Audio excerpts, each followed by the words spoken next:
Good morning mga ka-TBX. Meron naman tayo ng ayusin ng mga electric pan, no? Ayan. Napakarami talagang sira, no? Ayan yung nabaklasan natin lahat. Yung ito yung ano niya, oh, shafting. Napakaraming gas-gas mga ka-TBX. Tsaka yung grotor na parang okay pa naman siguro, pero itong shafting niya tsaka ano, wala na talaga yung stampa niya, yun, basag na rin, no? Tsaka yung ano, yung bushing na nakadikit na rin, tsaka doon nakailang repair na siguro doon, kaya siguro pang 5 na tayo o pang 3 na nag-repair nito, kaya parang napakarami na talagang papalitan, no? Ayun yung ano niya, yung stator na, no, motor, buo pa naman, tinistira natin kanina, buo naman, no? Ayan yung ano niya, ayan ng bayan ng nito, bayan ng ano, ng bushing. Ayan, wala na yung pinaka stopper na parang bulaklak,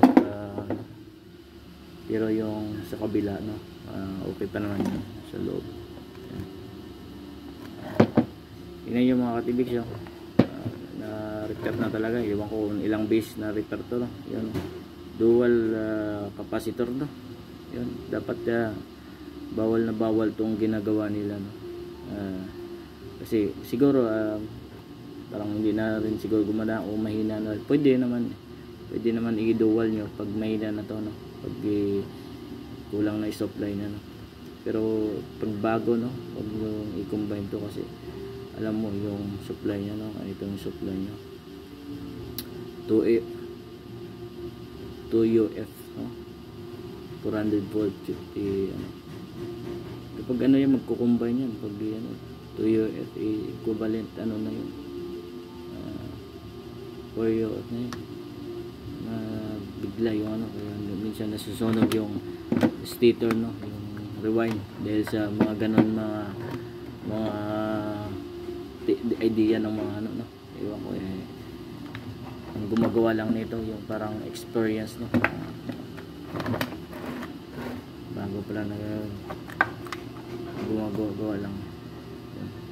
Dapat maling-mali itong mga ano, dapat huwag yung gayahin to, no, yung dual capacitor, dahil madalas talaga masusunog yung ano, no, masusunog yung motor. Yun, yung lagi yung tanda, no. Ayan, update ko na lang kayo pag nabilihan ko, no, ng mga ano, ng mga yung shafting. Yung una-una kailangan tong shafting kasi gas-gas na talaga, hindi na kaya tuliyahin. Yun.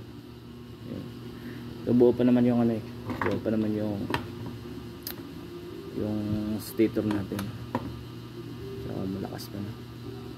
Yan, i-update ko na lang kayo pag na okay na, no? Ayan, maraming salamat po sa solid support natin dyan, at sa tunay na suporta sa atin, no? Maraming salamat po sa mga kaibigan natin na